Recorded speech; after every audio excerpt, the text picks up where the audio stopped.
এটা হচ্ছে বেসিক্যালি এই যে অফিশিয়াল ল্যাপটপটা আমরা যেটা বলতেছিলাম যে কিভাবে চিনবেন, হ্যাঁ। এইচপি এর কিন্তু অথরাইজড ডিস্ট্রিবিউটরের লোগো সাইন করা আছে এখানে, হ্যাঁ, ও এবং বাংলাদেশ কম্পিউটার সমিতির এটা দেয়া আছে, এটা আচ্ছা, দেখলে আচ্ছা। কিন্তু বুঝতে পারেন যে অফিশিয়াল মডেল। হ্যাঁ, বুঝতে পেরেছি। এই ল্যাপটপটা হচ্ছে FD 0292 এবং 0290 দুইটা মডেল দিয়ে আসছে, দুইটা কালার, দুইটা কালারই আমাদের কাছে অ্যাভেলেবল রয়েছে। এইচপি এর 13 জেনারেশনের Core i5 বর্তমান সময়ে বলতে পারেন অনেক পপুলার একটা মডেল। হ্যাঁ, i5 এর মধ্যে এটা খুবই ভালো চলতেছে।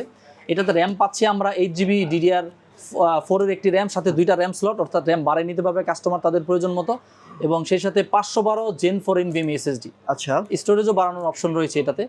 আর প্রসেসর হিসেবে আমরা পাচ্ছি Core i5 13 জেনারেশন। আচ্ছা, এটা দুইটা কালার অ্যাভেলেবল, একটা হচ্ছে সিলভার কালার এবং একটা হচ্ছে ব্লু কালার। প্রাইস? এটার প্রাইস হচ্ছে মাত্র 70,500 টাকা। আমি একটু ব্লু কালারের ল্যাপটপটা শুধু কাস্টমারদেরকে দেখাবো। ব্লু কালারটা দেখাবেন না? ব্লু কালারটা খুবই সুন্দর, অনেকে এই কালারটা পছন্দ করে থাকেন। ল্যাপটপটা একটু যদি দেখাই আপনাদেরকে, আসলেই খুবই চমৎকার একটা ইউনিক একটা কালার। এটাকে এইচপি বলছে মুনলাইট ব্লু কালার। হ্যাঁ, মুনলাইট, খুবই সুন্দর একটা ল্যাপটপ, চমৎকার। দুইটা। এই ল্যাপটপটাতে আমরা ডিরেক্ট 16GB র্যাম পেয়ে যাব, সাথে 512 SSD পেয়ে যাব, মেটাল বোর্ডের এই ল্যাপটপ এবং ব্যাকলিট কিবোর্ড সহ, এবং প্রাইস খুবই রিজনেবল। কত? এটার প্রাইস ছিল আগে, প্রিভিয়াস প্রাইস ছিল 70 এর কাছাকাছি, এখন আমরা এটা বিক্রি করতেছি মাত্র 64,000 টাকায়।